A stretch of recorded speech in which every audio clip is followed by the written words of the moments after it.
السلام علیکم ورحمۃ اللہ وبرکاتہ۔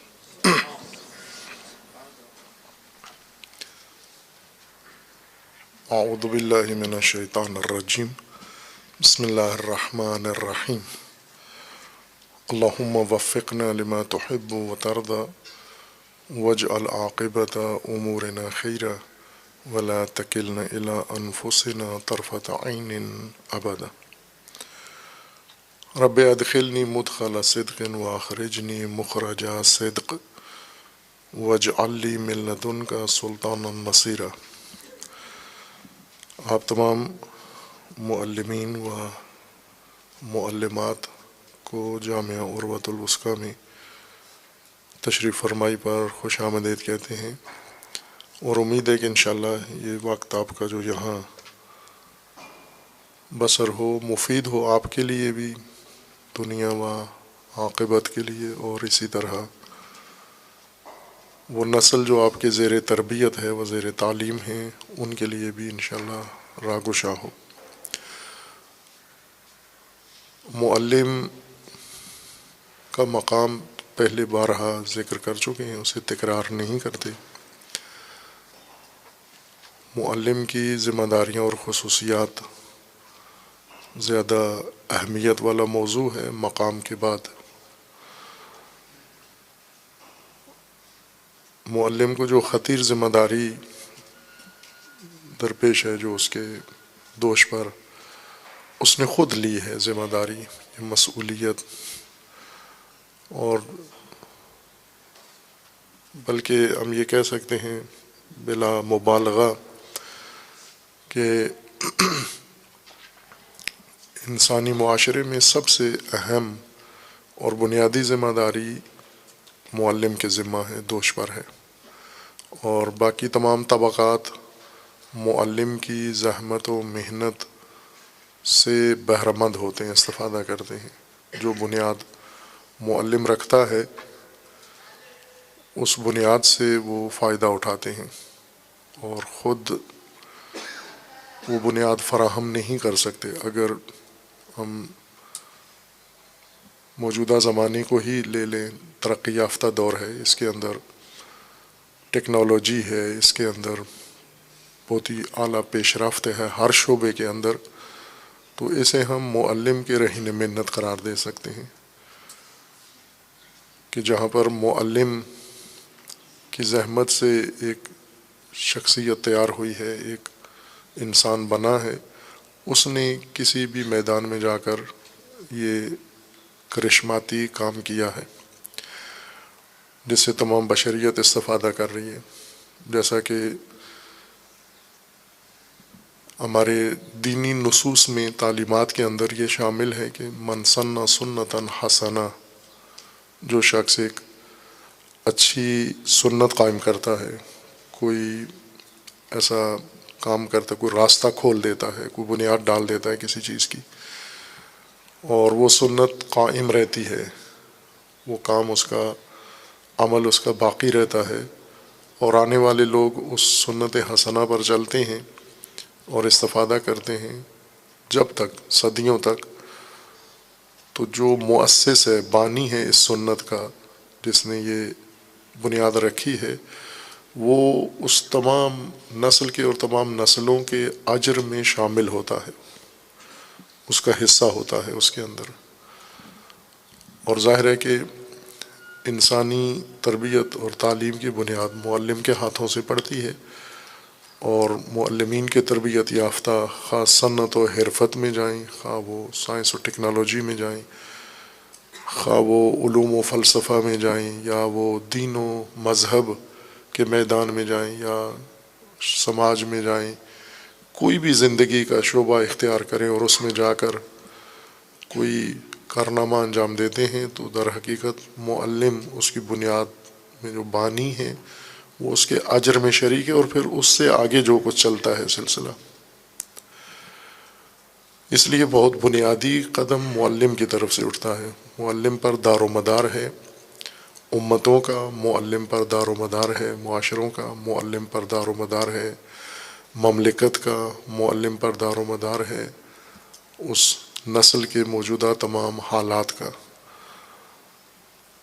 ویسے ہم جس معاشرے میں ہیں، پاکستان جیسا ماحول جہاں ہے، وہاں پر معلم کی جگہ دوسروں نے چھینی ہوئی ہے، مقبوضہ ہے معلم کا حق اور مقام۔ جس طرح ہم سرزمینوں کے بارے میں کہتے ہیں فلسطین و کشمیر مقبوضہ ہیں، حقوق بھی مقبوضہ ہیں، وہ حق و مقام جو معلم کا ہے وہ حاصل نہیں ہے۔ اس لحاظ سے بہت ہی پسماندہ معاشرہ ہے کہ جس میں سب سے نیچے درجہ رکھا گیا ہے معلم کا، ترجیحات میں سب سے نچلی ترجیح پر، بلکہ شاید ترجیحات کی فہرست میں ہی نہیں ہے معلم۔ اور انتہائی نالائق لوگ، نااہل لوگ ہر چیز کے اوپر مسلط ہیں، جنہوں نے پوری ساخت اور ڈھانچہ معاشرتی بگاڑا ہوا ہے۔ ہم ایک بالکل درہم برہم سوسائٹی کے اندر رہ رہے ہیں جس میں کوئی چیز اپنی جگہ نہیں ہے، کوئی چیز اپنی جگہ نہیں ہے، غیر منظم ماحول کے اندر ہیں ہم۔ مثلا آئین میں طاقت کسی کی لکھی ہوئی ہے، میدان میں طاقت کسی اور کے پاس ہے۔ آئین میں اختیار کسی اور کو دیا گیا ہے، میدان میں کسی اور کے پاس ہے۔ جیسے ایک مثال میں عموماً یہ گھریلو ماحول میں گھریلو حالات کے بارے میں دیتا ہوں کہ اللہ تعالیٰ نے باپ کو ولایت دی ہے، لیکن تایا مسلط ہو جاتا ہے خاندان کے اوپر، چچا، ماموں، کوئی اور آ کے خاندان کے اوپر اپنی گرفت بنا لیتا ہے۔ اور یہ غلط بات ہے، چونکہ نظام جو اللہ نے بنایا ہے آپ کے لیے اسے آپ نے بائی پاس کر دیا ہے۔ تو اس طرح ہمارے معاشرے کے اندر یہ دگرگونی ہے۔ اس سب کو سنوارنا بھی معلم ہی کی ذمہ داری ہے۔ معلم کو جن خصوصیات کا حامل ہونا چاہیے وہ انبیاء والی ہیں۔ یہ تکراری نقطہ ہے آپ کے لیے عرض کر رہا ہوں کہ انبیاء والی صفات معلم میں لازمی ہیں، تربیت اور تعلیم کے عنوان سے۔ انبیاء کے وہ صفات جو ان کا مقام اللہ تعالیٰ کے ساتھ ہے وہ معلم کو حاصل نہیں ہے۔ انبیاء کی وہ حیثیت جو پبلک کے ساتھ ریلیشن کے حوالے سے ہے، عوامی رابطوں کے حوالے سے جو نبی کی خصوصیات ہونی چاہیے وہ معلم کے اندر ہونی چاہیے۔ وہ حوصلہ، وہ بردباری، وہ حلم، وہ شرح صدر، وہ وسعت نگاہ، وہ ساری اللہ تعالیٰ پہلے انبیاء کو عطا کر کے پھر انہیں معلم بشر بناتا ہے۔ من یرد اللہ ان یہدیہ یشرح صدرہ للاسلام، اللہ جس کو ہدایت دیتا ہے اور ہادی بناتا ہے پہلے اس کا سینہ کھول دیتا ہے اسلام کے لیے، ہدایت کے لیے، فہم کے لیے، پھر اسے اتنی بڑی ماموریت اور اتنی بڑی ذمہ داری سونپی جاتی ہے۔ بس معلم در حقیقت اپنے اندر ایک جہان ہوتا ہے، ایک پوری دنیا ہے، ایک پوری کائنات ہوتا ہے، وسعت ہے اس کے اندر، وسعت فکری ہے، وسعت نظر ہے، وسعت دید ہے، اور وسعت عمل اور وسعت فکر ہے اس کے اندر۔ یہ ساری وسعت ملتی ہے تو معلم تشکیل پاتا ہے۔ کاریگر معمولی محنت سے بن جاتا ہے انسان۔ دوسرے تمام شعبے جو آج ہم دیکھتے ہیں جنہوں نے یعنی معلم کا مقام قبضے میں کیا ہوا ہے اور محترم بنے ہوئے ہیں، وہ سارے نام محترم، وہ مقامات بننے کے لیے کوئی تگ و دو زحمت کی ضرورت نہیں ہے، لیکن معلم بننے کے لیے بہت جوکھوں کا کام ہے۔ معلم کی خصوصیات میں سے ایک اہم خصوصیت کامیاب معلم کے لیے یہ ہے کہ اس کے اندر مدیریت کی صلاحیت ہونی چاہیے۔ ہم آشنا ہوں، پہلے بھی کہا ہے کہ اس پر آپ محنت کریں۔ یہ خود باختگی جو ہمارے دامنگیر ہو چکی ہے ہماری پوری قوم کے، اس کو ہم اپنے آپ سے شروع کریں۔ خود باختگی کا مطلب یعنی وہ احساس کمتری جس کے نتیجے میں ہم اپنی شناخت بھول کر کسی دوسرے کی کھال میں جانے کی کوشش کر رہے ہیں، اور جس وجہ سے مسخ ہوتے جا رہے ہیں، واقعاً مسخ ہوتے جا رہے ہیں ہم، اور ہو گئے ہیں۔ پہلی نسل مسخ ہو چکی ہے، دوسری مسخ ہو رہی ہے۔ مسخ اس کو کہتے ہیں کہ جس کی ذات کچھ تھی اور کچھ اور بن گیا، جس طرح قرآن کریم نے لکھا ہے کہ کچھ لوگ انسان تھے بندر بن گئے، اس کو مسخ کہتے ہیں اصطلاح میں۔ یعنی ذات تبدیل ہو کر کسی اور گھٹیا ذات میں بدل جانا.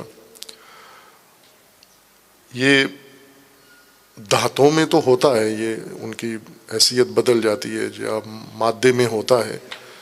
ذات میں انسان یہ کام کرتا ہے کہ اس کی ذات اللہ تعالیٰ نے اور بنائی ہے اور یہ کسی اور میں اپنے آپ کو ڈال دیتا ہے. یہ مسخ کا عمل پاکستان میں بہت شدت کے ساتھ ہے، تیزی سے، یعنی جب سے بنا ہے، بننے سے پہلے اس کی بنیادیں تھیں. اصل مسخ انسان یا مسخ مسلمان بر صغیر میں سر سید احمد خان اس کے بانی ہیں، جنہوں نے باقاعدہ اس نظریے کے وہ بانی نہیں ہیں، اس سسٹم کے وہ بانی ہیں. نظریہ دوسرے لوگوں کا بھی تھا، ان کا بھی تھا، لیکن انہوں نے اس کو سسٹمائز کر دیا.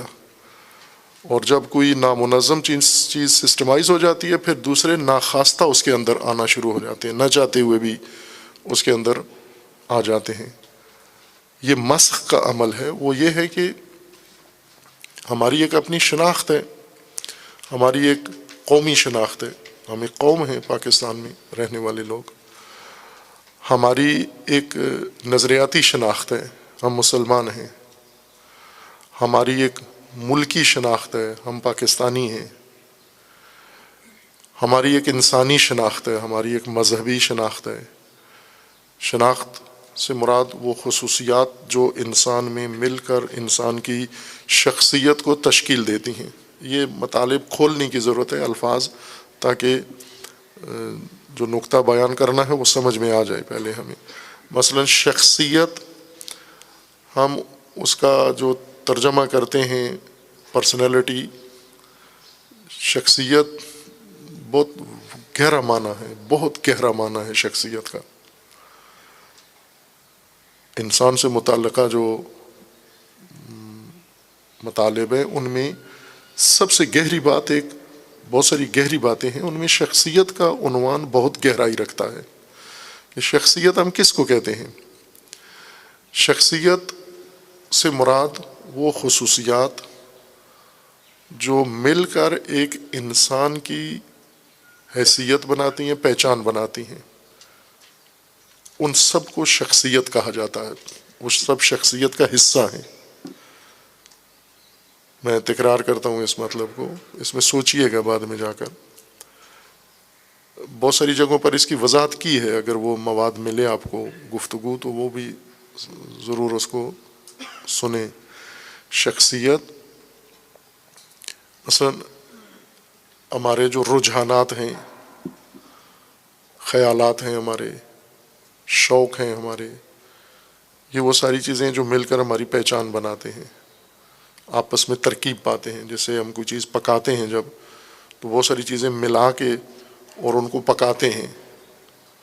پکنے سے خصوصیت یہ ہوتی ہے کہ ہر چیز اپنا اثر دوسری شے کے ساتھ ملا لیتی ہے.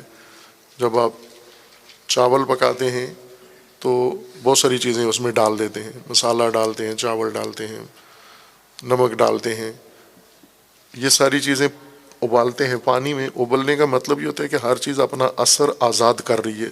پہلے وہ اثر اس کے اندر جکڑا ہوا تھا، بندھا ہوا ہوتا ہے. چاول کے دانے کے اندر چاول کا اثر موجود ہے، ذائقہ موجود ہے، مہک موجود ہے، لیکن وہ اپنا اثر چھوڑ نہیں رہا باہر. دانے نے اپنے اندر سمیٹا ہوا ہے اس کو. ہم چاہتے ہیں کہ یہ دانے کا اثر باہر نکلے.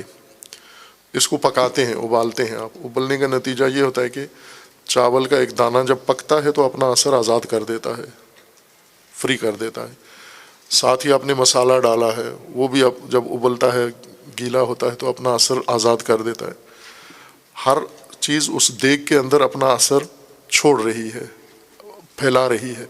اور جب ساری چیزیں اپنا اپنا اثر چھوڑتی ہیں تو ان سب کی ترکیب سے ایک نئی چیز، نیا ٹیسٹ بنتا ہے، نیا ذائقہ بنتا ہے، جو ہم بڑے لذت سے کھاتے ہیں اس کو. یہی عمل ہماری شخصیت کے اندر بھی ہوتا ہے. ہماری شخصیت ہو بہو ایسے ہی بنی ہوئی ہے. بہت ساری چیزیں ہمارے وجود کے اندر ہیں. یہ جب ان کو ماحول ملتا ہے، ان ہماری خصوصیات کو، معاشرتی خصوصیات ہیں، ماحول کی خصوصیات ہیں، ہماری وراثتی خاندانی خصوصیات ہیں، ہماری انفرادی خصوصیات ہیں، یہ ساری جب ان کو ماحول ملتا ہے تو یہ اپنا اپنا اثر آزاد کرتی ہیں، چھوڑتی ہیں. پھر ان سب کے اثر کے ملنے سے ایک نئی چیز وجود میں آتی ہے جس کو انسان کی شخصیت کہتے ہیں، اور وہی آپ کی پہچان ہے۔ جیسے ہم کہتے ہیں نا یہ غسیلہ آدمی ہے، یہ بڑا ٹھہرا ہوا آدمی ہے، یہ بہت سمجھدار آدمی ہے، یہ نافہم آدمی ہے، یہ جلد باز آدمی ہے، یعنی یہ پہچان ہے ہماری۔ ان ساری خصوصیات نے مل کر ہمارے اندر جو آخری ترکیب مرکب بنایا ہے وہ یہ شخصیت سامنے آئی ہے۔ خودی جس کو علامہ اقبال کہتے ہیں وہ یہی ہے۔ خودی سے مراد انسان کی شخصیت، اجتماعی شخصیت، قوم کی شخصیت، امت کی شخصیت، جو مختلف عناصر سے مل کر ترکیب پائی ہے، اور جس میں سب سے اہم عنصر ہدایت ہے، اللہ کی دین ہے، قرآن ہے، رسول اللہ صلی اللہ علیہ وآلہ وسلم کا فرمان ہے۔ یعنی حضور نے، وہ تو جاہل تھے، عرب بدو تھے، ایک بہت بگڑی ہوئی نامطلوب ناگوار شخصیت تھی ان کی، اس ساری شخصیت کو ختم کیا، ڈیمالش کیا، وہ سارا ملبہ صاف کیا، تزکیہ جس کو کہتے ہیں، وہ جو معلم کی ذمہ داری ہے، نبیوں نے جو کام کیا، یزکیہم، وہ ملبہ سارا دھویا، صاف کیا، پھر اس کی جگہ پر نئی بنیاد رکھی، نئی عادتیں ان کی ساری تبدیل کر دی، نئی عادتیں بنائیں، نئے ارادے بنائے، نئے رجحانات ان کے اندر پیدا کیے، نئے شوق پیدا کیے، نئی آرزو پیدا کی ان کے اندر۔ وہ ساری چیزیں مل کر پھر ایک شخصیت بنتی ہے، ابو ذر غفاری جیسی، پھر سلمان فارسی جیسی ایک نئی شخصیت بنتی ہے، پھر وہ اعلیٰ کردار بنتے ہیں، وجود میں آتے ہیں۔ یہ ہماری پہچان ہے۔ اور مسخ انسان اس وقت ہوتا ہے کہ جب یہ اپنی پہچان چھوڑ دے، بھول جائے میں کون تھا، کیا تھا، کس تاریخ سے تعلق رکھتا تھا، کس قوم سے تعلق ہے، کس دین سے، کس آئیڈیالوجی سے، کس سے تعلق رکھتے ہیں۔ اور یہ قانون ہے کہ جب بھی ایک مخلوق کوئی بھی ہو، حیوان ہو یا انسان، مسخ ہو کے کسی دوسرے کی کھال اپناتا ہے تو یہ دونوں طرف سے فارغ ہو جاتا ہے، چونکہ ایک شناخت کو چھوڑ آیا ہے اور ایک شناخت اس نے اپنانے کی کوشش کی ہے، وہ بن نہیں سکی۔ نتیجہ یہ ہوتا ہے کہ یہ قوم اور یہ فرد انہی کے بارے میں ہے کہ نہ ہاتھ باغ پر ہیں، نہ پاہیں رکاب میں، یہ فضا میں لٹکے ہوئے لوگ ہوتے ہیں، ان کے پاؤں زمین پہ نہیں ہوتے، ان کے پاؤں کے نیچے کوئی زمین نہیں ہوتی، چونکہ زمین انہوں نے چھوڑ دی ہے، اور ان کے ہاتھ میں کوئی سہارا نہیں ہوتا، ان کا کوئی سہارا نہیں ہے جس سے یہ سہارا لے کے اپنے توازن کو قائم رکھ سکیں۔ اس وقت ہماری حالت پاکستان میں یہی ہے کہ ہمارے نیچے پاؤں سے زمین نکال لی گئی ہے، چونکہ ہمیں بتایا گیا ہے کہ آپ انگریز بنے، آپ مغربی طرز زندگی اپنائیں تو آپ بڑے انسان اور اچھے انسان اور ترقی یافتہ قوم بنیں گے۔ اب ہم نے اپنی جو پہچان تھی وہ بھول گئے۔ اب آج پاکستان میں موجودہ نسل میں کسی کو بھی، بڑے چھوٹے کو، عالم غیر عالم کو پوچھیں، وہ اپنی پہچان نہیں، اس کو معلوم نہیں ہے کیا۔ وہ خودی، علامہ کے بقول وہ خودی جو فراموش ہو چکی، مر گئی، دب گئی، وہ ختم ہو گئی ہے۔ شخصیت انسان کی ان چیزوں سے ترکیب پاتی ہے۔ پہلے ہم اپنے اندر یہ تجربہ کریں، خود اپنی شخصیت کو بنائیں، ترکیب اس کی نئے سرے سے ریکنسٹرکٹ کریں اپنی شخصیت کو۔ پہلے جو بنی ہوئی ہے ملبے سے بنی ہوئی ہے، پرانی بلڈنگیں گرا کے نہیں بناتے ہیں، اچھے میٹیریل سے، پائیدار ڈرائنگ کے ساتھ، ڈیزائن کے ساتھ۔ پہلے لوگ بناتے تھے ضرورت کے مطابق، مثلا پیسے تھوڑے ہوتے تھے اور ضرورت بھی کم ہوتی تھی، ایک کمرہ بنا لیتے تھے، کہیں بھی پلاٹ کے اندر کسی جگہ زمین میں کمرہ بنا لیتے تھے، پھر ضرورت پڑتی تھی ایک اور کمرہ بنا لیتے تھے، پھر ضرورت پڑتی تھی 7 کچن بنا لیتے تھے، 7 واش روم باتھ روم بنا لیتے تھے، بغیر نقشے کے۔ آخر میں جب سارا بن کے تکمیل ہوتا تھا، اب اس میں نہ راستہ ہے، نہ کھڑکی ہے، نہ ہوا ہے، نہ روشنی ہے۔ بعد میں جب انہوں نے زمین بنائی تھی اس وقت یہ پیدل چلتے تھے یا کوئی جانور تھا ان کے پاس، گدھا گھوڑا۔ اب ان کے پاس موٹر سائیکل آ گئی ہے، اب گاڑی آ گئی ہے، گاڑی کا راستہ ہی نہیں ہے۔ یہ وہ چیزیں ہیں جو بغیر نقشے، بغیر ڈرائنگ، بغیر سوچ کے ایسے ضرورت کے تحت بناتے گئے، وقتی ضرورتیں۔ ابھی ایک بیٹے کی شادی کرنی ہے، ایک کمرہ اور بنا دیتے ہیں، کدھر بنا دیتے ہیں، کہیں بنا دو، خوب یہی بنا تو رہے ہیں، خرچہ بھی کر رہے ہیں، بننے کے بعد اس میں پھنس جاتے ہیں، انہی گھروں کے اندر محبوس ہو جاتے ہیں۔ قومی ترکیب بھی ایسے ہے اور ذاتی شخصیت بھی ایسے ہے۔ ہم مثلا قومی طور پر ڈرائنگ نہیں ہے ہمارے پاس، نقشہ نہیں ہے، ضرورت کے مطابق یہ کرتے جو، یہ بنا دو، یہ توڑ دو، یہ ختم کر دو، یہ تبدیل کر دو۔ آرڈیننس کے ذریعے سے مثلا کتنی ہماری ناپائیدار سیاست ہے کہ ہماری سیاست پالیسیوں کے تحت نہیں بنتی، آرڈیننس کے تحت اور نوٹیفیکیشن کے تحت بنتی ہے۔ یہ سب سے بڑی کمزوری ہے ایک ملک کے اندر۔ نوٹیفیکیشن کا مطلب کیا ہوتا ہے؟ یعنی ابھی بیٹھے بیٹھے وقتی کوئی مشکل پیش آئی ہے، اس مشکل کا فوری رائے حل نکال کر نوٹس دے دیا کہ یہ ایسے کر لو، یہ سوچے بغیر کہ اس کے نتیجہ کیا ہوگا، اس کے اثرات کیا ہوں گے، اس کے بعد میں کیا، اسی لیے ایک چیز بنا کے پھر اگلے مہینے کینسل کرنا پڑتی ہے کہ یہ ختم کرو۔ شخصیت بھی ایک ڈرائنگ ہے، ایک ڈیزائن ہے اس کا، اس ڈرائنگ کے مطابق ہمیں اپنی شخصیت بنانی ہے۔ اور معلم کے ذمہ تو بہت عظیم کام ہے، معمار ہے، اس کے ذمہ تعمیر ہے، تعمیر نسل۔ تو پوری ڈرائنگ معلم کے پاس ہونی چاہیے کہ میں اس نقشے کے تحت اپنا وظیفہ انجام دینا ہے۔ وہ ڈیزائنر بھی ہونا چاہیے معلم کو۔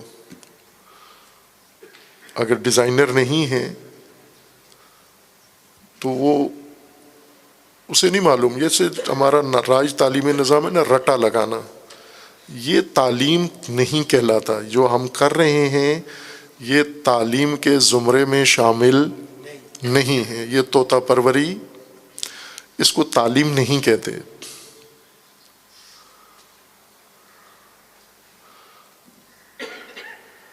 یہ بالکل مجازن بھی تعلیم نہیں ہے جو ہو رہا ہے۔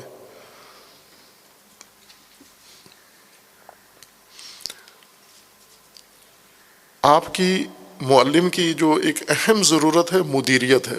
مدیر جس کو آپ مختلف الفاظ سے ترجمہ کر کے سمجھتے ہیں، جس کا کام امور کو میں سادہ الفاظ میں، عام الفاظ میں سب سمجھ جائیں۔ مدیر کی بتاؤں کہ مدیر کا کام ہوتا ہے میسر جو کچھ موجود ہے،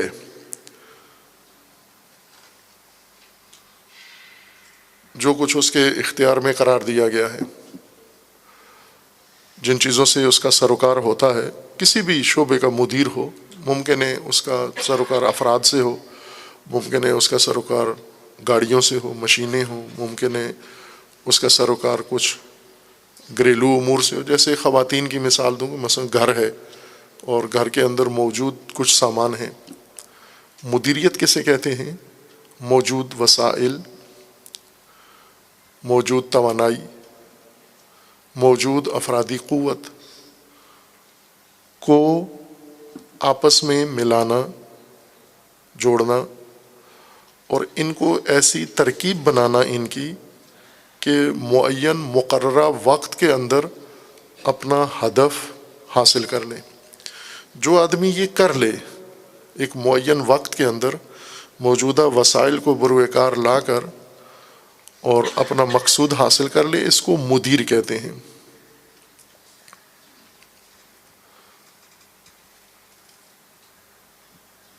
مثلا معلم،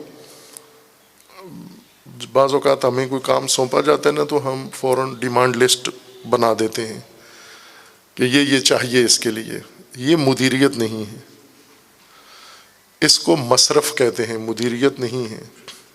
یہ خرچہ ہے۔ خرچہ کرنے کے لیے آپ کو کسی کے مشورے کی ضرورت نہیں ہے، ہر آدمی خود کر لیتا ہے خرچہ، کہ یہ پیسے ہیں اس کو کہاں خرچ کریں۔ کسی بچے کو بھی دے دیں، وہ بھی آپ کو دن میں لاکھ روپے خرچ کر کے دے دے گا۔ خرچ کرنا تو مہارت نہیں چاہیے۔ مدیریت ایک مہارت ہے، ایک صلاحیت ہے، جس کے نتیجے میں انسان موجود وسائل جو بھی ہیں موجود، ان وسائل کو ترکیب کرتا ہے، اپنا ہدف مد نظر رکھتا ہے اس ہدف تک پہنچنے کے لیے وسائل کو جائزہ لیتا ہے کہ میرے پاس یہ میز ہے، یہ کرسی ہے، یہ قلم ہے، یہ کاپی ہے، یہ بچہ ہے، یہ جگہ ہے. اسی جگہ کو، اسی بچے کو، اسی میز کرسی، اسی کاغذ قلم کے ذریعے اور اس معین وقت میں، وقت بھی اس کا مقرر ہوتا ہے کہ اس ٹائم کے اندر اندر کرنا ہے یہ کام، غیر معینہ مدت کے لیے نہیں، اسی معینہ مدت کے لیے ہم نے یہ ہدف حاصل کرنا ہے. یہاں سے اس کی مہارت اور صلاحیت اور جوہر کھلتا ہے. جو مدیر نہیں ہے اسے جا کر کے وہ کہتا ہے یہ نہیں ہو سکتا، ناممکن ہے. آپ میں سے شاید کوئی ہوں ایسے جنہوں نے اوپن سکول میں درس پڑھا ہے، یعنی بغیر بلڈنگ کے، جہاں کوئی عمارت نہیں ہے سکول کی. خصوصاً قرآن، پہلے زمانوں میں بچوں کو قرآن پڑھاتے تھے. قرآن پڑھانے کے لیے کوئی اکیڈمی، کوئی مسجد، کوئی جگہ نہیں ہوتی تھی، بلکہ محلے کی کوئی خاتون، متدین ایماندار قرآن پڑھی ہوئی خاتون ہوتی تھی، اس کا گھر، اور سردی گرمی میں سین، کمرے میں بھی نہیں بٹھاتی تھی، سین میں اپنے وہاں بٹھا کے بچوں کو سپارے دے کے اور انہیں اور بہترین قرآن پڑھا دیتی تھی. یا کوئی متدین فرد ہوتا تھا محلے کے اندر، سارے گاؤں کے محلے کے بچے اس کے پاس بھیج دیتے تھے. پرانا نظام ہے، آپ نے معلوم نہیں دیکھا یا نہیں، بہت پرانا بھی نہیں ہے، لیکن ادریس صاحب نے دیکھا ہے، باقیوں نے شاید نہیں دیکھا. اسی طرح بچہ قرآن پڑھتا تھا 4-5 سال تک. معلم کون ہے؟ کوئی باقاعدہ تنخواہ پہ نہیں ہے. معلم وہ ہے جس نے خود کہا ہے کہ اپنے محلے کے بچوں کو میرے پاس بھیجو. خود معلم جائے گئی ہے گھروں میں جا کر کہا ہے کہ اپنے بچوں کو بھیجو میرے پاس، میں قرآن پڑھاؤں. معلم کو کچھ نہیں دیتے، بلکہ الٹا شاید گلا شکوہ بھی کرتے ہیں کہ آپ بچوں کو زیادہ بٹھا لیتے ہیں، بچوں کو یوں کرتے ہیں بچے. اور بچے گندے مندے جس طرح صبح، چونکہ قرآن پڑھانے کا ٹائم بھی انہوں نے صبح صبح رکھا ہوا تھا، اول طلوع. بعض منہ دھو کے نہیں آتے، بعض رو رہے ہوتے ہیں، بعضوں کے منہ ایسے، وہ اسی طرح بٹھا کے ان کو بغیر کسی الرجی کے ان کو ایک ایک کو سبق پڑھاتی ہے، ایک ایک لفظ پڑھا کے، اور اسی کو قرآن خوان بنا دیتی تھی، قاری بنا دیتی تھی. پھر سکول کی عمر شروع ہو جاتی ہے. سکول میں بعض علاقوں میں پہلے گورنمنٹ سکول تھے، اب تو پرائیویٹ سکول ہو گئے ہیں. پہلے گورنمنٹ سکول ہوتے تھے اور کوسوں دور کوئی مثلا 20 میل کے بعد کوئی ایک آدھ سکول گورنمنٹ کا بنا ہوتا تھا، باقی اکثر گاؤں میں نہیں ہوتے تھے. سکول کیا ہوتا تھا؟ گاؤں کے باہر ایک جوہڑ ہوتا تھا، اس میں بوڑ کا درخت لگا ہوتا تھا سایہ دار، وہ بوڑ کے درخت کے نیچے چوپال بنا ہوتا تھا. یہ دراصل سکول ہوتا تھا گاؤں کا. اور کوئی ایک ذمہ دار آدمی، درد مند آدمی گاؤں کا بچوں کو جمع کر کے وہاں ان کو اسی خاک پہ، نیچے ریت پہ، مٹی پہ بیٹھے ہوئے بچوں کو پڑھاتا تھا. آپ کے یہ بڑے بڑے سائنٹسٹ، بڑے بڑے استاد، لکھاری، بڑی شخصیات اگر ان کی ہسٹری میں پڑھیں تو انہوں نے ایسے ہی اسکول میں پڑھا ہے.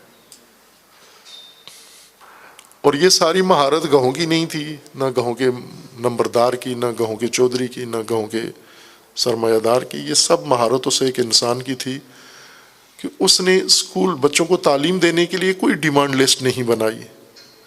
زمین ہے تو بس ٹھیک ہے، زمین کافی ہے، میں زمین پہ بٹھا کے بچوں کو، ٹاٹ ہے تو ٹاٹ ہی کافی ہے میرے لیے، تختی ہے تو تختی ہی کافی ہے.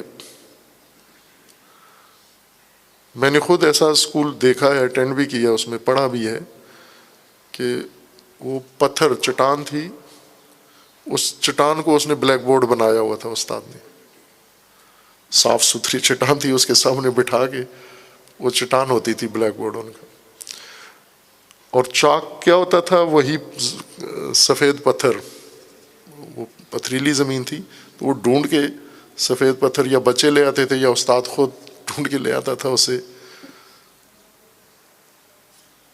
یہ واقعاً مدیریت ہے اور بڑی اعلیٰ مدیریت ہے یہ، کہ جو وسائل آپ کے پاس موجود ہیں ان وسائل کو آپ ترکیب کریں، جتنی افرادی قوت ہے، جتنی آپ کے پاس صلاحیت ہے، جتنے وسائل ہیں، کم ہیں زیادہ ہیں، وسائل کی نوعیت ہمیشہ مختلف رہتی ہے، ایک جیسی نہیں رہتی.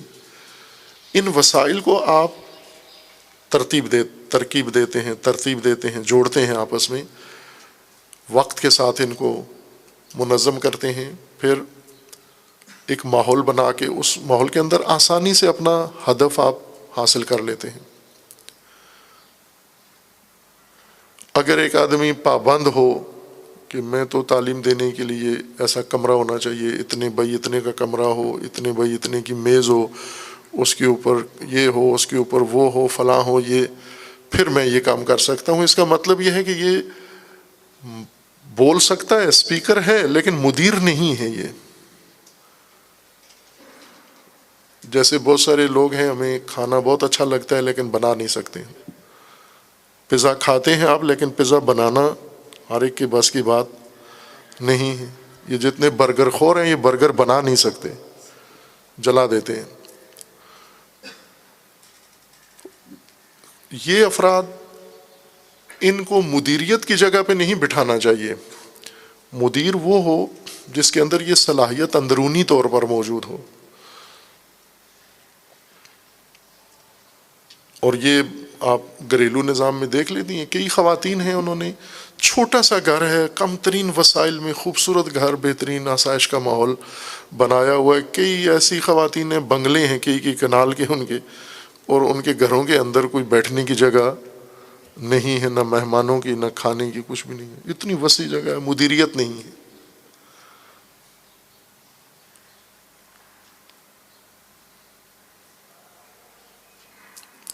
ایک اور جو نقطہ آپ مدیریت ہی سے مربوط ہے اور توجہ رکھیں کہ معلم اپنے زمانے کا معلم ہو. جیسے عالم کے بارے میں روایت ہے کہ العالم بزمانہ ہی، اپنے زمانے کا عالم، اپ ڈیٹ، اپنے زمانے کا عالم.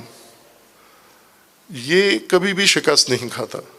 اپنے زمانے کا عالم کبھی ناکام نہیں ہوتا.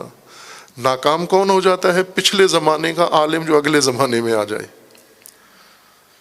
کچھ لوگ لیٹ ہوتے ہیں نا، جیسے ٹرین نکل گئی، یہ پیچھے کھڑا رہا، بعد میں کسی ٹانگے پہ سائیکل پہ آیا، لیٹ ہو گیا. کئی جگہ آپ نے مہمان بلائے، بارات میں، شادی میں، ولیمے میں، لیٹ ہو گیا، سب کچھ ختم ہو گیا، بعد میں پہنچا ہو. آج ہم دیکھتے ہیں بہت سارے لوگ جو مدیریت کی کرسیوں پہ بیٹھے ہوئے ہیں یا معلمی کی کرسی پہ بیٹھے ہوئے ہیں، یہ بہت لیٹ لوگ ہیں، یا علماء تاخیر، کئی صدیاں لیٹ ہو گئے ہیں. ان کو 15ویں صدی میں ہونا چاہیے تھا، اصل میں 21ویں صدی میں لیٹ ہو گئے ہیں، چونکہ ٹرین نکل گئی تھی، زمانہ آگے چلا گیا تھا، یہ پیچھے رہ گئے، یہ پیدل چلتے چلتے آج پہنچے ہیں یہاں پر. اپنے زمانے کا عالم یعنی اپنے زمانے کے تقاضے سمجھتا ہو، اپنے زمانے کے حالات کو سمجھتا ہو، اپنے زمانے کی ضروریات کو سمجھتا ہو، اپنے زمانے کے علوم کو سمجھتا ہو، اپنے زمانے کے فنون کو سمجھتا ہو، اپنے زمانے کی مشکلات کو سمجھتا ہو، اپنے زمانے کے چیلنجز کو سمجھتا ہو، اور پھر ان کے مطابق اپنے کام کو ترتیب دے. معلم اپنے زمانے کے جو معلم ہیں، اپنے ہی زمانے کے معلم ہیں. مثلا ہم 21ویں صدی میں ہیں، تو 21ویں صدی کا کیا انسان ہوتا ہے، 21ویں صدی کے تقاضے کیا ہیں، 21ویں صدی کے اندر کس آگاہی کی ضرورت ہے، 21ویں صدی میں کیا مہارتیں لازمی ہیں، 21ویں صدی کے چیلنجز کیا ہیں، مشکلات کیا ہیں، رکاوٹیں کیا ہیں. اور پھر ان ساری چیزوں کے تناظر میں اس کے پاس یہاں صلاحیت موجود ہے کہ میں اس زمانے کے اندر اپنا مقصد پاتا ہوں اور حاصل کرتا ہوں. ابھی آپ اپنے آپ کو پہلے آزمائیں. مثلا 21ویں صدی میں ہم تعلیم یافتہ لوگ ہیں، ہمیں کہتے ہیں لوگ تعلیم یافتہ ہیں، پڑھے لکھے لوگ. پڑھنا لکھنا مہارت ہے، علم نہیں ہے. پڑھائی اور لکھائی یعنی لکھ لینا اور لکھے ہوئے کو پڑھ لینا. یہ جو ہم کاغذ پہ لکھ لیتے ہیں اور کاغذ پہ لکھے ہوئے قلم سے اور کاغذ پہ لکھے ہوئی چیز کو پڑھ لیتے ہیں، یا کتاب لکھ لیتے ہیں اور کتاب میں لکھی ہوئی چیز پڑھ لیتے ہیں، یہ 21ویں صدی کی پڑھائی لکھائی نہیں ہے۔ آج پڑھا لکھا اس کو نہیں کہتے جو قلم سے کاغذ پہ لکھ لے، جو وائٹ بورڈ پہ لکھ لے اور لکھے ہوئے کو پڑھ لے، یہ نہیں۔ آج کی صدی میں اس کو پڑھا لکھا نہیں کہتے۔ آج کی صدی میں موجودہ وسائل کے ذریعے سے جو لکھ سکے اور پڑھ سکے، اور موجودہ وسائل میں موجودہ ٹیکنالوجی ہے، انفارمیشن ٹیکنالوجی۔ موجودہ زمانے میں پڑھا لکھا کس کو کہیں گے آپ؟ جو اپنے شعبے میں کمپیوٹر کا استعمال کر سکتا ہو۔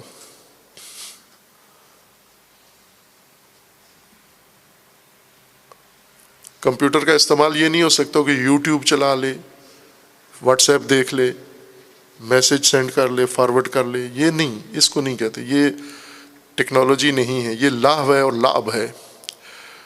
اور ٹیکنالوجی نے لاہو و لعب کا بھی نیا میدان کھولا ہے، بڑا ماڈرن قسم کا، جس میں دنیا غرق ہو چکی ہے۔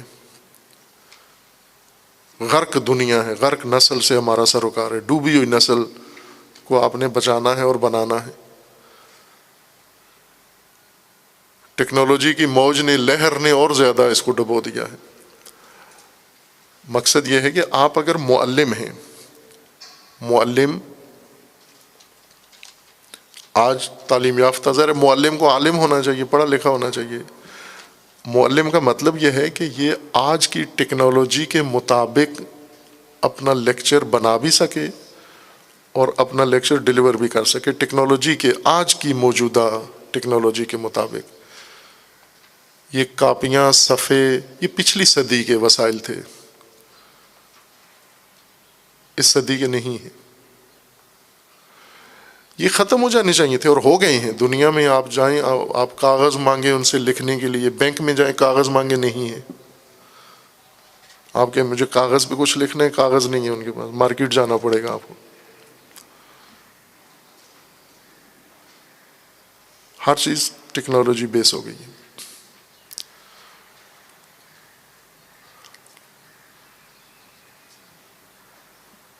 آج کا تعلیمی ادارہ وہ نہیں ہے جس کے اندر وائٹ بورڈ بڑے ہوں، پڑے ہوئے، اور کرسیاں ہوں، اور کاپیاں بچوں کی بہت سارے بنڈل، رجسٹر ہوں۔ یہ تو آج کا تعلیمی ادارہ نہیں ہے، یہ پچھلی صدی کا تعلیمی ادارہ ہے۔ اس صدی کا، 21ویں صدی کا تعلیمی ادارہ وہ ہے جس کے اندر ٹیچر، معلم، مدیر، سب کچھ، سارے کام ٹیکنالوجی کے اندر کر رہے ہوں۔ یہ کاغذ پینسل بھی ٹیکنالوجی ہی تھی، لیکن پچھلی صدی کی ٹیکنالوجی ہے۔ ہم یہ نہ کہیں کہ الیکٹرانک چیز ہو تو ٹیکنالوجی میں آتی ہے، اگر ہاتھ سے مینول کام ہو تو وہ بھی ٹیکنالوجی ہی میں آتا ہے۔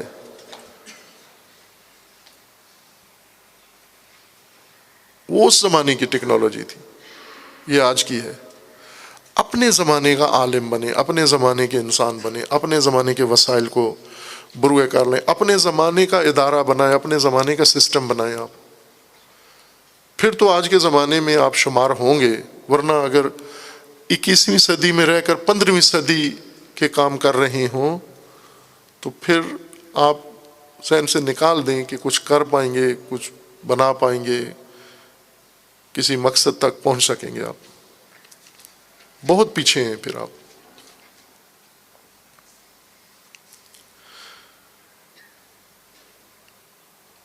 اب یہ تو حکومتوں کی ذمہ داری ہے کہ وہ مملکت کو اس طرح سے کریں، اور پاکستان کی بدقسمتی یہ ہے کہ سب سے زیادہ فاسد ترین طبقہ ہمارا حکمران بن جاتا ہے۔ مثلا پاکستان میں چھانٹی کی جاتی ہے، جو تھوڑے فاسد ہوتے ہیں وہ کوئی اور شعبہ لے لیتے ہیں، جو سب سے زیادہ فاسد ہوتے ہیں، سب سے زیادہ ہر حوالے سے فساد کے چیمپئن ہوتے ہیں، وہ سیاست میں آ جاتے ہیں، وہ حکمران بن جاتے ہیں۔ ظاہر جب اتنے فاسد لوگ اور اتنے نالائق اور اتنے نااہل لوگ، میں نے ٹی وی پہ ایک دیکھا کلپ، آپ نے بھی دیکھا ہوگا، شاید نیٹ پہ بھی ہوگا، کہ ایک یہ موٹیویشنل اسپیکر ہوتے ہیں جو، یہ بھی ایک موضوع ہے، کسی وقت اس کو کھولوں گا، یہ کہ اس کے اثرات کیا ہیں، اس کی نقصانات کیا ہیں، اور اس کی خوبیاں اور اس کی برائیاں کیا ہیں۔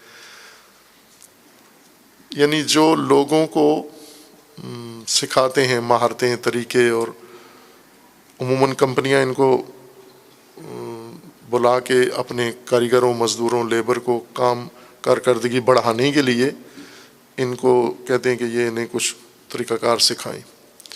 انہوں نے ادھر ادھر سے پڑھا ہوا ہوتا ہے اور کتابیں جمع کر کے یہ کام شروع کیا تھا ڈیل کارنیگی نے، یہ اصل اس کی تھیوری ہے، یہ اس کا اپنا انسٹیٹیوٹ بھی ہے کہ یہ اب وہ سارا کچھ مغربی طرز کا ہے، مغربی لائف سٹائل سے ہے، جو مشرق میں آ کر بتاتے ہیں لوگوں کو کہ ایسے کریں، اسمائل کریں، فلاں کریں، یوں کریں۔ یہ سب مغربی معاشرہ ہے، مغربی ثقافت کو یہ موٹیویشنل اسپیکر آ کر ہمارے اس قوم کے اوپر ٹھونس رہے ہوتے ہیں۔ صبح آفس میں یوں آیا کرو، ایسے کیا کرو، فلاں کرو، اس سے یہ اثر پڑتا ہے، اس سے یہ اثر پڑتا ہے۔ یہ اس معاشرے کی ضروریات ہیں، وہ معاشرہ جس کی بنیاد اکھڑی ہوئی ہے۔ اکھڑے ہوئے معاشرے میں جس کی کوئی خاندانی بنیاد نہیں ہے، ویلیوز نہیں ہیں، اس کے اندر صرف مادیت ہے اور کوئی روحانیت، معنویت کچھ بھی نہیں ہے، وہاں پر یہ اسپیکرز چاہیے ہوتے ہیں۔ لیکن جہاں پر لوگ مذہبی ہیں، دینی ہیں، قرآن ہے اور سب کچھ ہے، وہاں تو ان کے پاس پہلے سے بہت بڑا مواد موجود ہے، یہ ان کو تو کمی نہیں ہے کسی چیز کی۔ ان کے اندر جن چیزوں کی کمی ہے وہ چیزیں ان کے اندر ہوں۔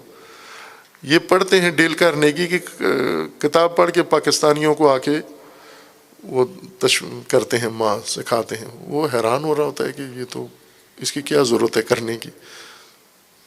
مثلا پاکستان میں میاں بیوی 24 گھنٹوں میں جب تک 10 دفعہ لڑائی نہ کر لیں تو ان کی تسلی نہیں ہوتی۔ اب یہ ان کو آ کر میاں بیوی کے تعلقات، چونکہ مغرب میں اور طرح کے تعلقات ہیں، پاکستان میں اور طرح کا نظام ہے گھریلو زوج و زوجہ کا۔ اس نے پڑھا ہوا ہے کتاب میں کہ میاں بیوی یا گھر میں جو پارٹنر ہیں وہ اس طرح سے زندگی گزاریں۔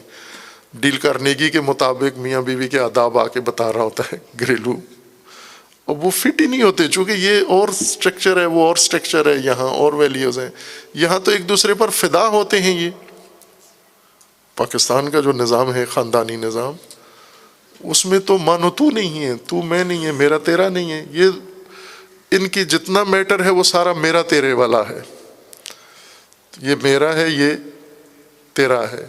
یہاں تو وہ فنا والی منزل ہے، شادی جب ہوتی ہے تو میرا تیرا ختم ہو جاتا ہے، یہ دونوں ایک ہو جاتے ہیں۔ اس میں اب مثلا تجربہ کیا ہوا ہے نا، بیمار کوئی ہوتا ہے اور تکلیف کسی اور کو ہو رہی ہوتی ہے، جاگ کوئی اور رہا ہوتا ہے، رو کوئی اور رہا ہوتا ہے، یا بوڑھا دادا 100 سال کا اگر اسپتال ایڈمٹ ہو جائے، سارے پوتے پوتیاں، خاندان، بہو سب اسپتال چلے جاتے ہیں، ڈاکٹر ہاتھ جوڑتے رہتے ہیں کہ تمہیں کیا ہو گیا۔ یہاں تو یہ نظام ہے اور اس کی قدر کرنی چاہیے ہمیں۔ اب یہ کیا بتاتے ہیں ہمیں کہ جب کوئی مریض ہو جاتا ہے تو آپ اس کو آن لائن ایپ کے ذریعے سے کوئی ہیلو ہائی کر دیا کرو، مریض اس سے بہت بہبود ہو جاتی ہے۔ یہاں تو یہ مریض کو اولڈ ہاؤس میں نہیں پہنچاتے، یہاں تو اس کو خود سنبھالتے ہیں۔ میں شاہد ہوں خود بہت سارے گھروں کا جہاں پر مریض ایسی حالت میں ہے کہ اصلا انسان حیران ہو جاتا ہے کہ اس حالت کیفیت کے مریض کو کیسے سنبھالا ہوا ہے انہوں نے۔ مثلا ماں ہے، بوڑھی ماں ہے، بالکل معذور، چارپائی سے اٹھ نہیں سکتی، اور بیٹا ان کا وہ ان کو بچے کی طرح اٹھا کے ماں کو نہلاتا ہے، ماں کو سنوارتا ہے، ماں کو کھلاتا ہے، جس طرح ایک بچے کی نگہداشت ماں کرتی ہے، اس طرح بیٹا، بڑا بیٹا وہ ماں کو اس طرح سے سنبھال رہا ہے۔ تو اب یہاں یہ موٹیویشنل اسپیکر کیا بتائے گا اس بندے کو کہ آپ بیماروں کا یا ماں کا کیسے خیال رکھیں؟ یعنی ایک اجنبی لوگ آ گئے ہیں، یہ موٹیویشنل اسپیکر ہماری ثقافت کے لیے اجنبی لوگ ہیں۔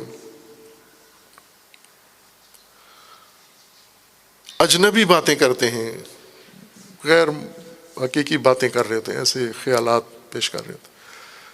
جو اسٹرکچر ہے اس کے مطابق کرو تو بہت اچھی بات ہے، اور وہ ہے ہمارا جس طرح ثقافت ہے، تہذیب ہے ہماری، اس کے اندر یہ ویلیوز موجود ہیں.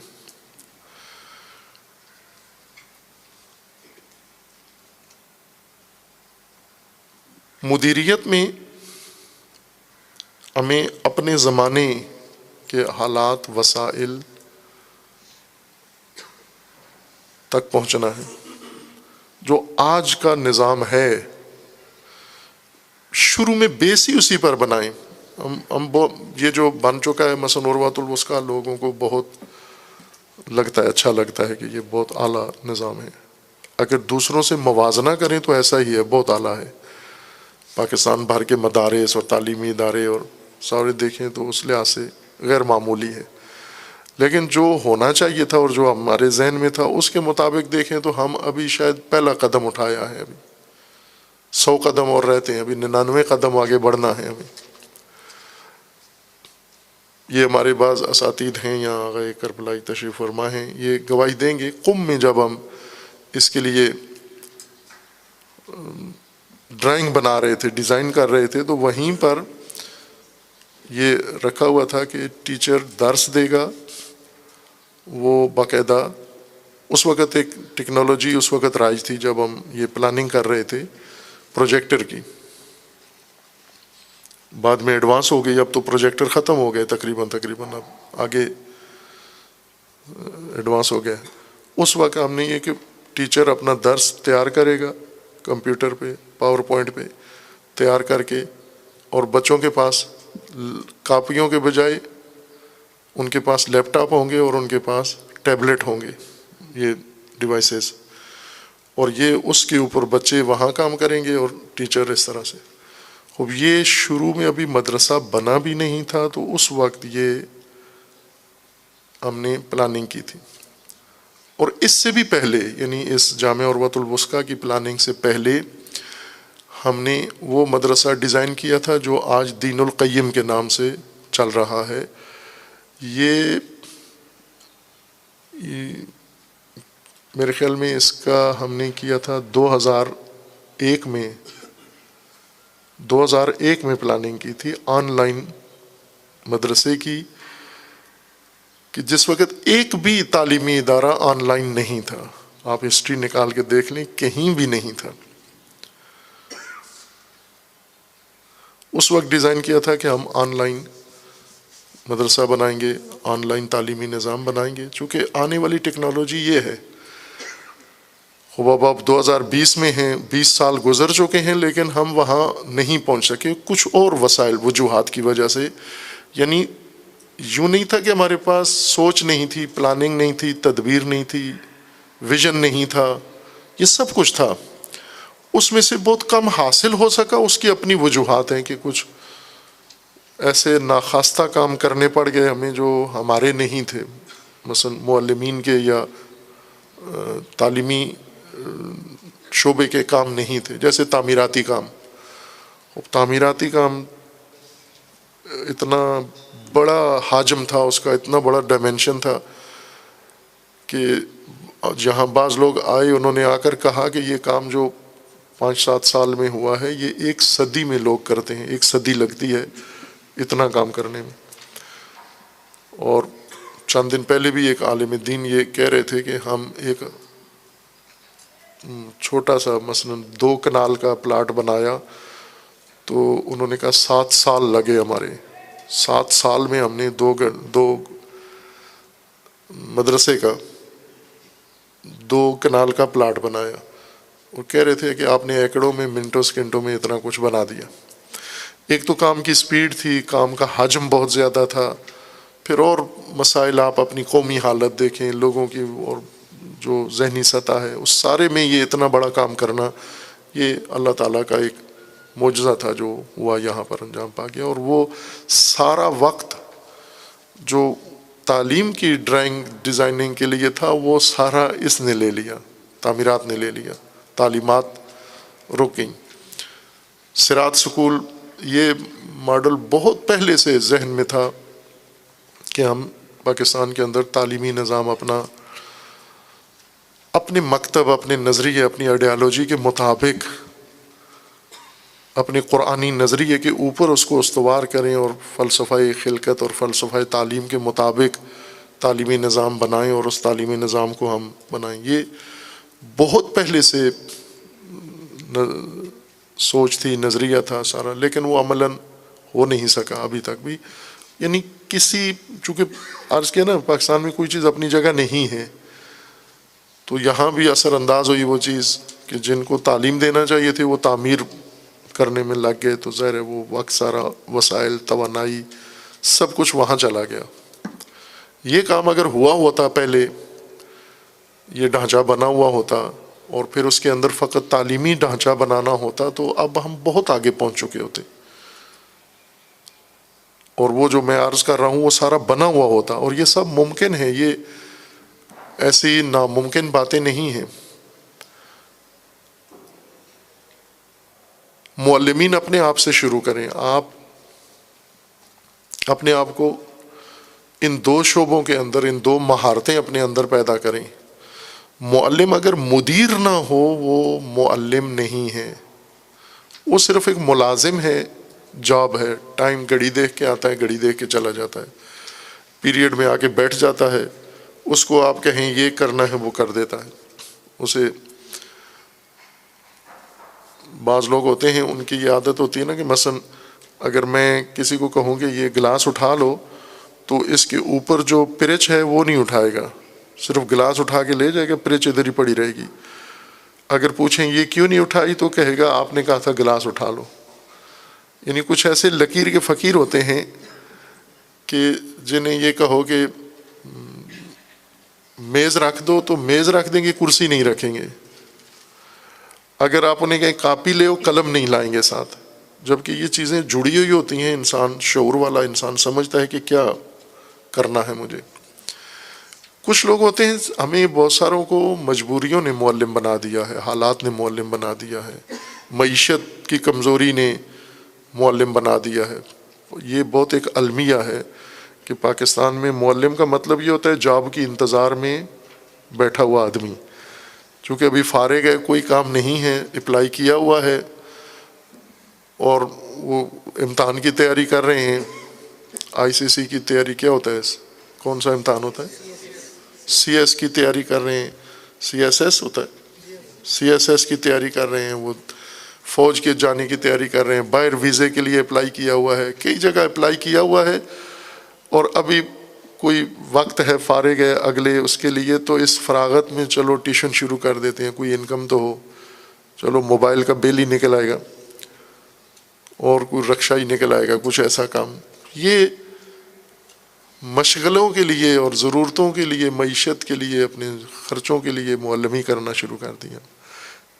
یہ تو معلم کے زمرے میں نہیں آتا یہ طبقہ، نہ وہ اتنا اہتمام کرتا ہے. معلم تو وہ ہوتا ہے کہ اس کے سامنے سارے آپشن ہوں. مثلا معلم کے سامنے اگر یہ رکھا ہوا ہو کہ یہ جنت ہے اور یہ ٹیچنگ ہے، تو اس میں سے کس کو انتخاب کرو گے، تو وہ جنت سے منہ موڑ کے کہے میں معلمی کروں گا، میں نے پڑھانا ہے.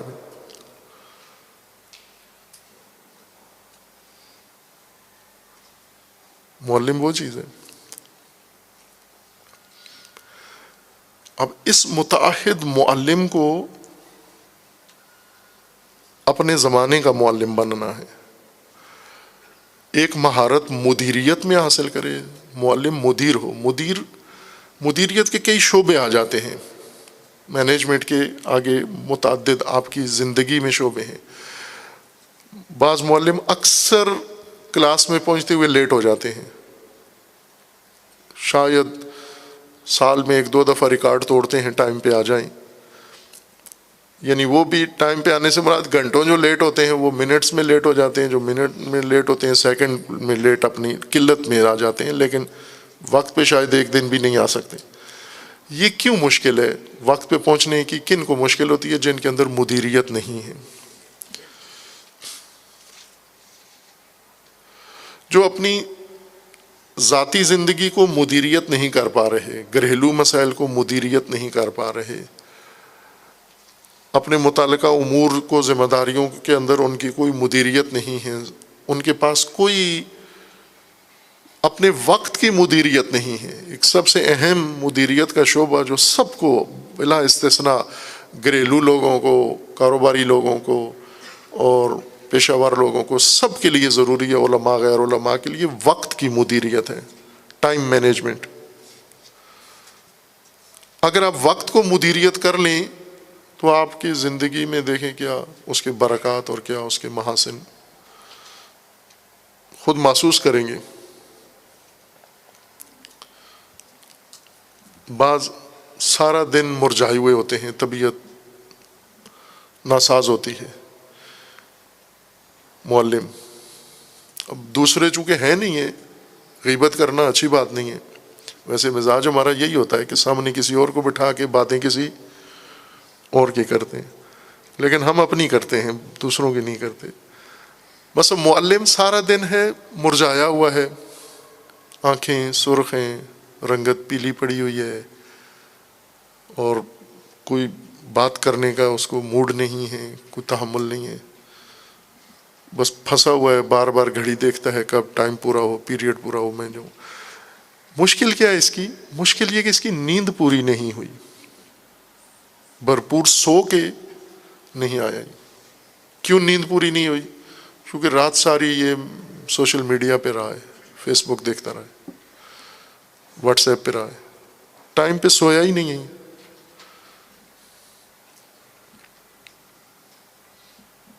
نیند پوری نہیں ہوتی، صبح ٹائم پہ اٹھ کے جب آتے ہیں، جب نیند پوری نہ ہو تو آدمی بیمار ہو جاتا ہے۔ ایک لازمی بات ہے کہ اگر آپ نیند پوری نہیں کریں گے، آپ کا جسم، نیند توانائی کی بحالی کا نام ہے، تھکن توانائی کے زوال کو کہتے ہیں۔ تھکن در حقیقت ایک انفیکشن ہے انسان کے جسم میں۔ تھکن کا مطلب یہ ہے کہ آپ کے مسلز، آپ کے اعصاب، آپ کے سسٹم سارا انفیکٹڈ ہو گیا ہے۔ تھکن جو ہی محسوس کرو الارم ہوتا ہے۔ تھکن کا مطلب ہے کہ گڑبڑ ہو گئی، اندر انفیکٹڈ ہو گیا ہے یہ۔ اب کیا کریں؟ گولی کھائیں، بعض فوراً رکھے ہوتے ہیں گولیاں نکال کے، اس سے اور خرابی ہوتی ہے۔ تھکن کا علاج نیند ہے،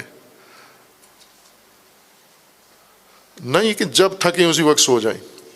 اگر آپ مدیریت کریں، اپنے وقت کو مدیریت کریں، ٹائم کو مدیریت کریں، مینیج کریں ٹائم کو، اس میں سونے کا معین ٹائم ہو، اٹھنے کا معین ٹائم ہو، اٹھ کے مثلا ہماری یہ طلبہ، اساتید بھی اور مدیران بھی یہ اکثر گلا کرتے ہیں، بورڈنگ سکول ہے ہمارا، 24 گھنٹے بچے ہمارے پاس ہیں، اور یہ سارے شکوہ کرتے ہیں وقت کم ہے۔ 24 گھنٹے ان کے پاس ٹائم ہے پڑھنے اور پڑھانے کا، اور کوئی کام نہیں ہے۔ ان کو کپڑے دھلے ہوئے ملتے ہیں، ان کو استری کیے ہوئے ملتے ہیں، ان کو جھاڑو لگا ہوا ملتا ہے، کھانا لگا ہوا ملتا ہے، کھانا کھا کے اٹھ جاتے ہیں۔ یہ نہ کھانا پکاتے ہیں نہ کھانا لگاتے ہیں، یہ جب جاتے ہیں کہ کھانا لگا ہوا تو کھا کے اٹھ جاتے ہیں، پھر بھی ٹائم نہیں ہے ان کے پاس۔ اور صحیح کہتے ہیں ٹائم نہیں ہے۔ کیوں ٹائم نہیں ہے؟ اس لیے کہ ان کے ٹائم کی مدیریت نہیں ہے، اور جس چیز کی مدیریت نہ ہو وہ چیز کم پڑ جاتی ہے، جتنی وافر ہو اتنی کم پڑ جاتی ہے۔ جیسے پیسہ، اقتصاد پیسے کی مدیریت کا نام ہے۔ اقتصاد پیسے کو نہیں کہتے، قصد اقتصاد مینجمنٹ کو کہتے ہیں، کہ آپ اپنے مال کو، جتنا مال ہے اس کو آپ مینیج کریں، مدیریت کریں اس مال کی۔ اور جب مدیریت کریں گے آپ، جو انسان مال کی مدیریت جانتا ہے یہ زندگی میں کبھی محتاج نہیں ہوتا، قرض نہیں لیتا، حاجت مند نہیں ہوتا، ہمیشہ بے نیاز ہوتا ہے، چونکہ اس کے پاس مدیریت ایسے پتہ ہے کہ یہ میری مالی توانائی ہے، یہ میری ضرورتیں ہیں، اور ان کو میں نے اس ترتیب سے خرچ کرنا ہے۔ اور وقت ہم سے مینیج نہیں ہوتا۔ یہ طلبہ جو کہتے تھے کہ ہمارے پاس نہیں ہے، وقت نہیں ہے، تو میں نے انہیں وقت نکال کے بتایا کہ جو مصروف ترین طالب علم ہے اس کے پاس روزانہ 5 گھنٹے فالتو وقت نکلا۔ 5 گھنٹے۔ آپ میں سے بھی کوئی اگر کہے ابھی کہ بہت مصروف ہے، میں آپ کو بھی نکال کے دوں گا وہ وقت، فالتو وقت، ضائع وقت۔ ان شروع یہاں سے کیا. میں نے کہا صبح جب اٹھتے ہو آنکھ کھلتی ہے, آنکھ کھلنے کے بعد کتنی دیر تک بستر پر ہی رہتے ہو, اٹھتے نہیں ہو, چارپائی پہ لیٹے رہتے ہو, کتنا ٹائم لگتا ہے. انسان جاگ جاتا ہے, آنکھ کھل جاتی ہے لیکن اٹھتا نہیں ہے. آنکھ کھلنے کے بعد جو لیٹے ہوئے ہیں یہ ضائع وقت ہے آپ کا.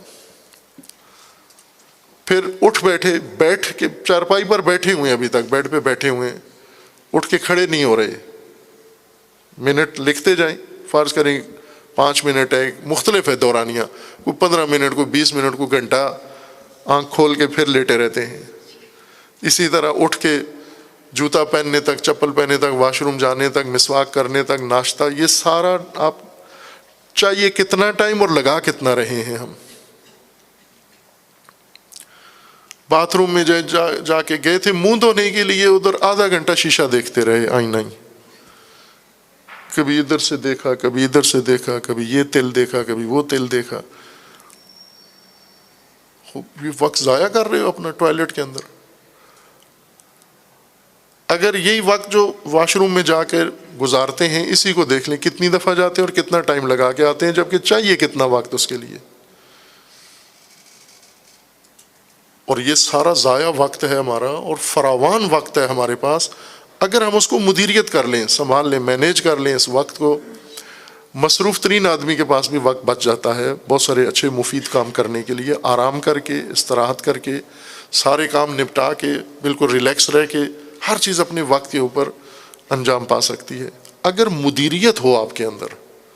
مدیریت نہیں ہے, ایک کام, بعضوں کو ایک کام لیتے ہیں کہ آج آپ نے بازار سے سبزی لانی ہے, 24 گھنٹے گزر جاتے ہیں, اسے سمجھ نہیں آتی میں کیسے بازار جاؤں, کیسے سبزی لاؤں. جب پوچھو گئے ہو, نہیں گیا, آج نہیں جانا ہوا, جا نہیں سکا. اور اس میں سب سے بڑی ایک آفت یہ موبائل آئے جو سب سے زیادہ وقت ہمارا لے لیتے ہیں. یہ تمام تعلیمی ادارے جو یہاں جن کے نمائندگان, اساتذہ اور بیٹھے ہوئے ہیں, ان کے ذمہ داران, یہاں پر ہم نے آدھا کام کیا, آدھا رہتا ہے. وہ یہ ہے کہ بچوں کے پاس یہاں موبائل نہیں ہے. کسی تعلیمی ادارے میں بچوں کے پاس موبائل نہیں ہونا چاہیے. نہ کہ اسکول ٹائم پہ نہیں ہونا چاہیے, فل وقت نہیں ہونا چاہیے. بچے کے پاس, طالب علم کے پاس موبائل نہیں ہونا چاہیے.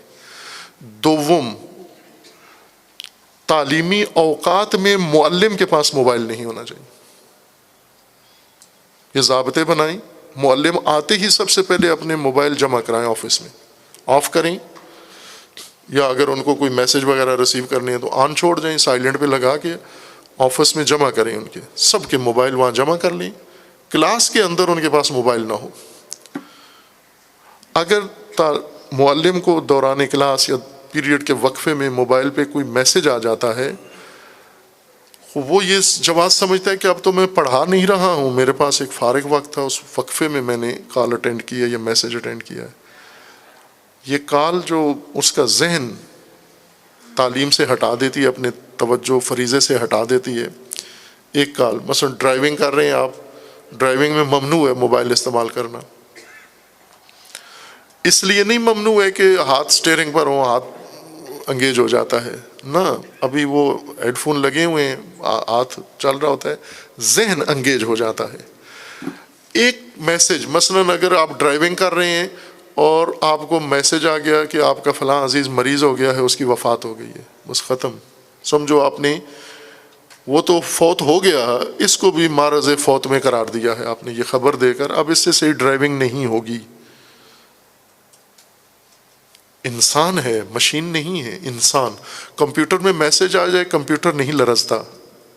کتنے ناگوار میسج موبائل میں آتے ہیں, کمپیوٹر میں آتے ہیں, اس کو کچھ بھی نہیں ہوتا, نہ بخار ہوتا ہے, نہ سر درد ہوتا ہے, بالکل وہ اپنی. انسان پر باتیں, اظہارات, خبریں اثر کرتی ہیں. انسان احساسات رکھتا ہے, انسان مضطرب ہو جاتا ہے, مضطر ہو جاتا ہے.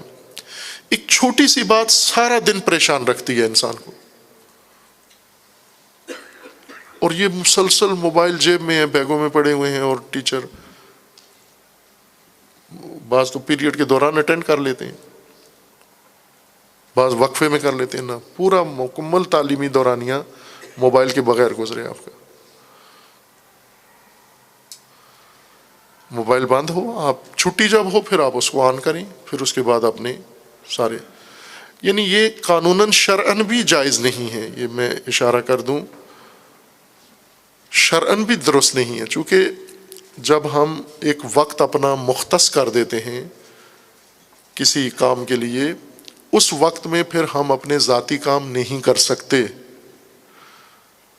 مثلا ایک وقت ہے میرا، آپ نے لے لیا ہے مجھ سے، مختص کرا دیا ہے مجھ سے کہ یہ 1 گھنٹہ میں آپ کے لیے ہوں گا، اس 1 گھنٹے میں مجھے کوئی اپنا کام پیش آ گیا، میں نہیں کر سکتا ہوں، اگر کروں گا حرام ہے، غصب ہے، میں نے آپ کا ٹائم اپنی ذات کے لیے خرچ کر دیا ہے، یہ نہیں کر سکتے۔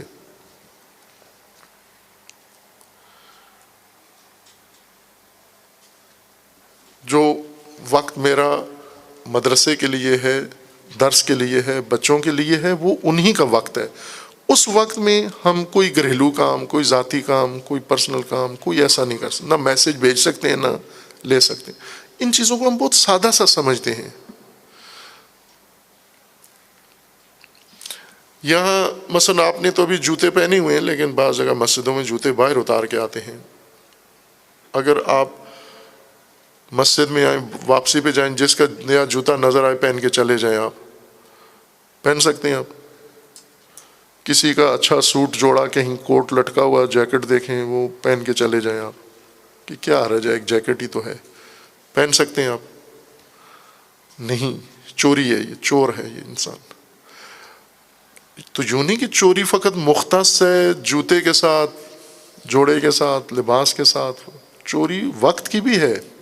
یہ کس کا وقت ہے جو میں چرا کے کہیں اور لگا رہا ہوں؟ یہ ٹائم کس کا ہے؟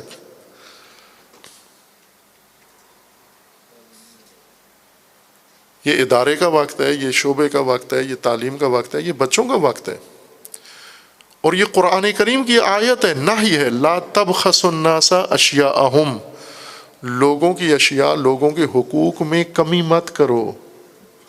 جس طرح حضرت شعیب نے اپنی قوم کو کہا تھا، یہ تول میں کمی مت کرو۔ یہ ہماری قوم کی آفت ہے پاکستان میں، ہم حقوق میں کمی کرتے ہیں۔ مثلا بچوں کا حق ہے اتنا، ان کو پڑھانا نہیں پڑھاتے۔ بچوں کا حق ہے تیاری کر کے میں درس بنا کے لاؤں، تیار کر کے لاؤں، باقاعدہ نہیں کر کے لاتے، تو یہ چوری ہے، حق نہیں ادا کر رہے ہیں۔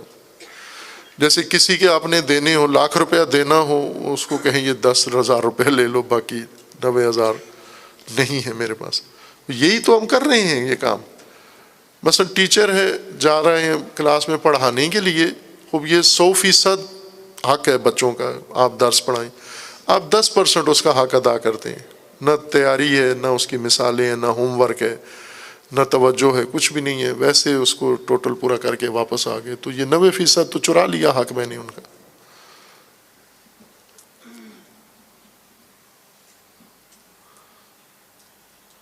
یہ سارے پہلو مدیر اور معلم کے مد نظر ہوں کہ یہ سب میری گردن پر ہیں، میں کیسے آسانی سے دیکھا دیکھی، چونکہ ہمارے پاکستان میں ہے ایسے، کسی کا جوتا پہن لینا، کسی کا سامان اٹھا لینا، کسی کا صابن استعمال کر لینا، کسی کا شیمپو استعمال کر لینا، یہ تو اپنا حق بنیادی سمجھتے ہیں ہم۔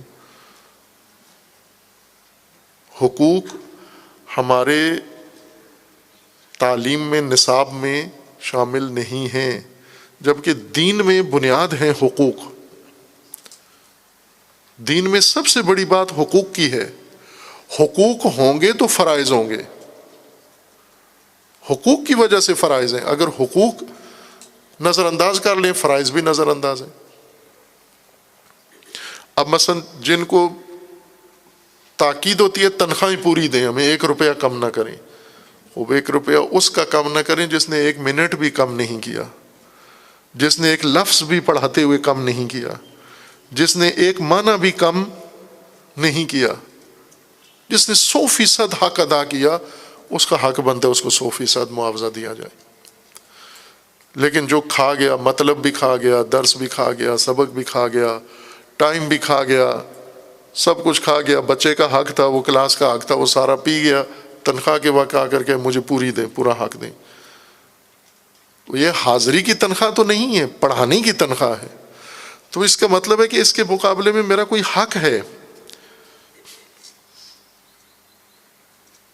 کسی کا حق مجھ پر ہے، میرا حق کسی پر ہے۔ پھر ایک اور چیز بھی ہمیں نظر رکھنی چاہیے حقوق میں، جو حق ہم ضائع کرتے ہیں۔ میں خود ذاتی طور پر اس طرف بہت پریشان رہتا ہوں کہ جو حق ہم سے ضائع ہوتا ہے، میں اپنی بات کر رہا ہوں، وہ یہ ہے کہ مثلاً یہ جامعہ ہے، میں اس کی مثال دیتا ہوں، یہ اتنا بڑا حجم، اتنی بلڈنگیں، اتنی عمارتیں، اتنا سب کچھ یہاں، تو یہ ایک ٹیم کی محنت ہے جو سامنے نہیں ہوتے۔ مثلا میں مثال دیتا ہوں کہ جو یہ مالی تعاون کرتے ہیں ہمارے ساتھ، محدود لوگ ہیں، انگشت شمار چند ایک، جن کے مالی تعاون سے یہ سب کچھ بنا ہے۔ وہ پیسہ کماتے ہیں، کتنی محنت سے کماتے ہیں پیسہ، دن رات ایک کر کے یہ مال کماتے ہیں، مال کما کے پھر رائے خدا میں لا کے ہمیں دے دیتے ہیں کہ یہ لیں، آپ اللہ کی راہ میں تعلیم پہ بچوں کی خرچ کریں۔ تو اب یہاں مجھے یہ دیکھنا ہے کہ میں نے اگر کوتاہی کی، میں نے سستی کی، میں کسی بھی بہانے سے، طبیعت کے بہانے سے، مصروفیت کے بہانے سے، کسی اور بہانے سے میں نے اگر اپنا کام نہیں کیا، تو دراصل میں نے یہ پیچھے ہونے والی عظیم ساری زحمت محنت کو میں نے ڈبو دیا، ضائع کر دیا ہے۔ جیسے آپ سب مل کر مجھے ایک بڑی رقم دیں، میں اس کو جا کے کسی کھائی میں ڈال دوں، تو خائن ہوں، میں خیانت کر رہا ہوں، دوسروں کی محنت کو بھی ضائع کر رہا ہوں، دوسروں کی تگ و دو کو، دوسروں کی کاوشوں کو بھی میں تباہ کر رہا ہوں۔ اب آپ جہاں بیٹھے ہیں، مثلاً آپ یہ دیکھیں کہ یہ اسکول میں ایک معلم ہے، کلاس روم میں اور بچے بیٹھے ہوئے ہیں، خوب یہ پورے ایک سسٹم کا حصہ ہیں۔ یہ بچے، ان کے والدین نے جو ان کے اوپر محنت کی، یہ اسکول میں بنانے والوں نے، بانیوں نے جو کچھ کیا، اسی طرح فردن فردن آپ دیکھیں کتنے لوگ ملے جنہوں نے مجھے موقع دیا کہ اپنے اولاد اٹھا کے میرے سامنے بٹھا دی، میں اس کو 2 کلمے پڑھاؤں۔ اگر میں کوتاہی کروں تو کتنے لوگوں کی محنت پہ پانی پھیر رہا ہوں، ضائع کر رہا ہوں روزانہ۔ احساس زیاں یہ ہمارے اندر ہو کہ میری وجہ سے کوئی نقصان تو نہیں ہو رہا، میں کسی کی محنت ساری ضائع تو نہیں کر رہا۔ اور جو لوگ محنت کر کے میدان ہمیں دیتے ہیں اور ہماری وجہ سے پھر دیکھیں کہ آگے میدان میں کچھ ہو نہیں رہا، ان کا بہت دل دکھتا ہے اور ٹوٹتا ہے، وہ پھر کبھی بھی اعتماد نہیں کرتے، اعتبار نہیں کرتے۔ اور ظلم ہے، یہ واقعاً ظلم ہے کہ دوسروں کی محنت کو ضائع کرنا۔ سارے مل کے محنت کر کے ایک چیز سامنے لاتے ہیں کہ آپ اس کو عمل کرو، اس پر میں چھوڑ دوں اس کو۔ یہ وہ احساس ہے جو ہمارے اندر ہمیشہ صبح و شام زندہ رہنا چاہیے۔ اور پھر معلم کا مقام ان سب سے ماوراء ہے۔ معلم در حقیقت ایک اللہ کی طرف سے سمجھے برگزیدہ ہے، آلات لے آئے ہیں جو بھی لے آئے، لیکن جس مقدس سیٹ پر آپ کو لا بٹھایا گیا ہے، اس کا مقام ہمیں نظر میں رکھنا چاہیے۔ اس لیے جو کمیاں ہیں، معلم خود ایک طالب علم بھی رہے، معلم کبھی بھی احساس تکمیل نہ کرے کہ میں بالکل پرفیکٹ ہوں، بہت تجربہ کار ہوں، میرے تو اتنے افکار ہیں، فلاں ہیں، تجربے ہیں، میں نے یہ کیا وہ کیا۔ جو یہ کرے من اس کا مطلب ہے کچھ بھی نہیں ہے، یہ اس سے کچھ بھی نہیں ہو سکتا۔